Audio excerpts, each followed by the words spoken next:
Hi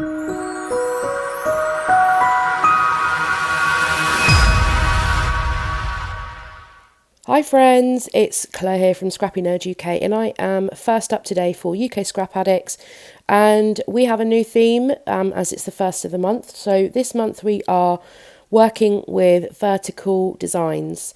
So this is anything where you choose to interpret what a vertical design is, whether you have your papers going vertically. For me, the whole idea is the whole design, so photographs and embellishments do go vertically down the page. So I'm using an older collection. I'm using Cute Girl by Crate Paper, and I'm seriously trying to stash bash at the moment just to try and get rid of some of my older stuff. And I realised when I was using this collection actually that the thickers in the pack they broke. So and you'll see what I mean when I come to use them. So now is the time for us all to stash bash and get rid of that older stuff. Either use it up or bin it if it's no good, or donate it. I implore you to do that. It's quite liberating getting some of your bits used. So all I've done here is I don't have much 12 by 12 paper left in this collection, so I've just used this grey one with the white triangles. And because it's got a triangle, it looks like you can have it either pointing up or pointing down. And I just had it pointing down on this one. And then I've just done a simple couple of layers behind the photos. These are of my nieces on their sports day last year. And then I'm going to use this thicker word. It's one of those epoxy ones, but it's not going to be very sticky. And also where the photo line is, you'll see the bottom of the photos in between the word, and that really bugs me from a design point of view. So I have just mounted that word onto some white cardstock, and I've just fussy cut around it.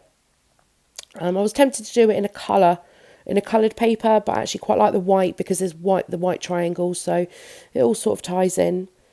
So I am just adding my adhesive now on.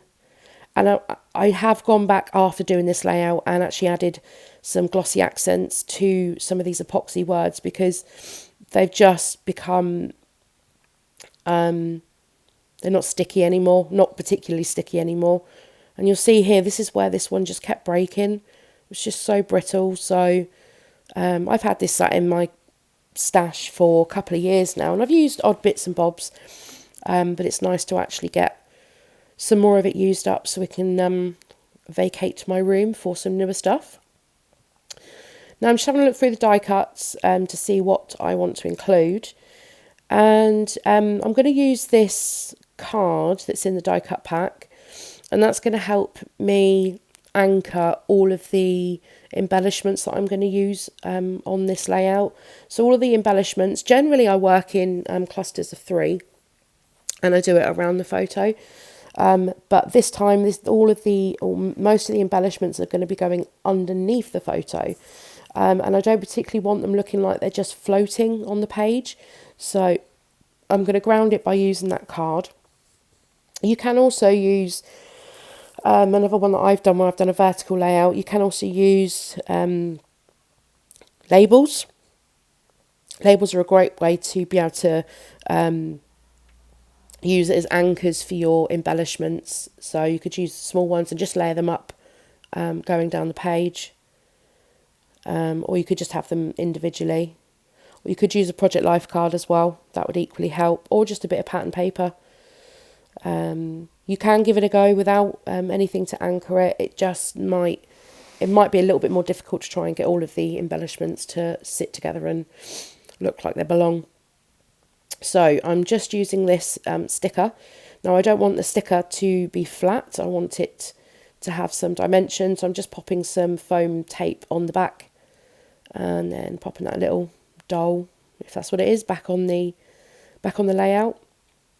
Now I have left most of my process in, and I do faff around with this somewhat, just trying to get the elements all to line up, because I'm having to get it in that vertical space. I'm trying to work around that card, the wording on the card where it says I believe in magic.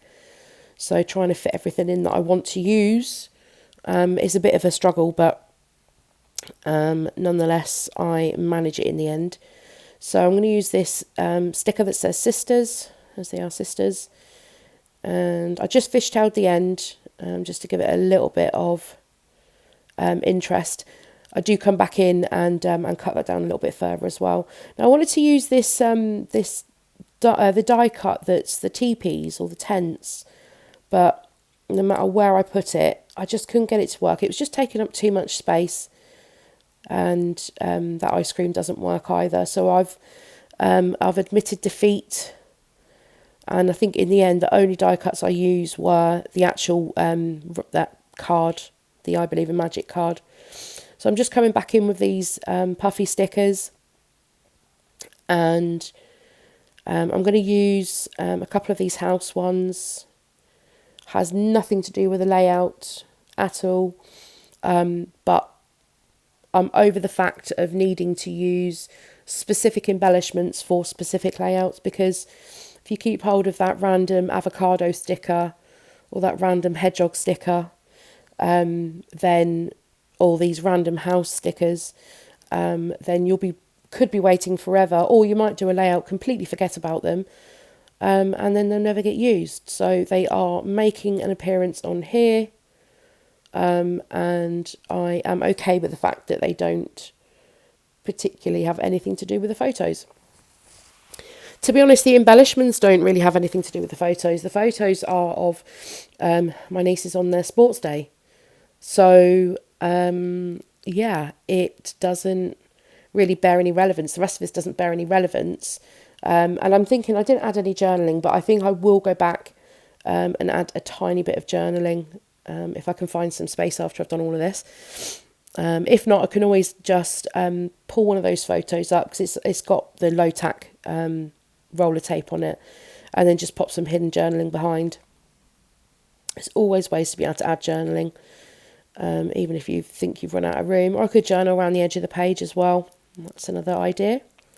I was trying to add that sisters sticker on, because obviously they're sisters, but I just couldn't get it to work anywhere. And then I've got that sticker at the bottom that says sisters anyway, so I've left it with that one. And then next I'm just using this scallop puffy sticker as well, and that just helps to bring the black, because that word cute really pops out on the page, but there's no black anywhere else apart from on the doll, and then again it's a check one, so I just added some more of that black by using that scalloped puffy sticker. Now next, back to the sticker sheet again. So I found this number 2, so I thought I'd add that on, and I'm just then adding in a whole load of little stars, and there's some hearts that go on as well, just all the little bits just to fill up those gaps. And then I thought about the top and thought I want to have something above the photos as well, but something very minimal. So I went with this girl sticker and just added a little heart, but I did put it on the left, but it is going to move into the middle shortly.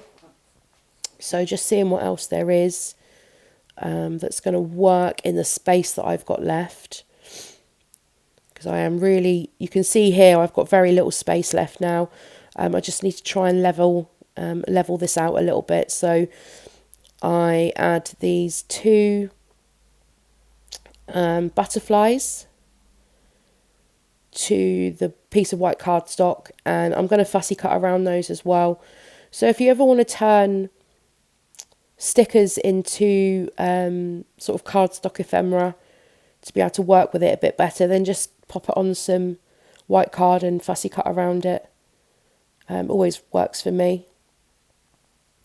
So I'm just using a couple of these, I don't know what you call them, they're like resin hearts maybe, and they've got some cute sentiments on, so I'm just trying to relocate the other hearts, the other heart stickers that I used, rather than putting them back, and that works.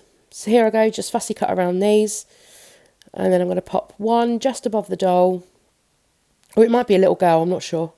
And I've just lifted the wings slightly just to give it a bit of dimension. And then the other one is going on to the right hand side. And then I'm really happy with how this is looking. And then the final thing, just because I want to incorporate everything that I had from this collection, I don't think I've used these stamps yet. So I am just going to use the little arrows and just using some black ink. I'm going to stamp the arrows down both sides of the that huge embellishment cluster at the bottom. And here goes. So the arrows on the paper are pointing down, so I've got the arrows from the stamps pointing down also. There you go. You can see how easy that was for me to lift up that O in hello. So yeah, I have gone back and added some glossy accents to stick all of that down, to stop that lifting off when it goes into a page protector. And then the final thing that I'm going to do is, I'll just add the rest of that black scallop up to the top as well. Again, just to move that black around the page a bit better. And then the last thing that I'm going to do is I'm going to add some black ink splatters. And I use Indian ink for this, so I'll just pop some Indian ink onto my paintbrush, onto a really small paintbrush. It helps to control the splatters a lot better. And then just working that up the page to add a little bit more interest. And this is my layout pretty much complete. So thanks very much for joining us today on UK Scrap Addicts. Be sure to go over to the blog and check out all of the ladies' inspiration coming up this month as well. And details on this will be on the blog also. If you didn't know, we also have an Instagram feed as well. So head on over to Instagram and give us a follow there. We also have a Facebook group, so come and join us and see what we are up to. But yeah, thanks for staying with me, and I will be back here next month, same time, with my layout for the next challenge. Take care, bye!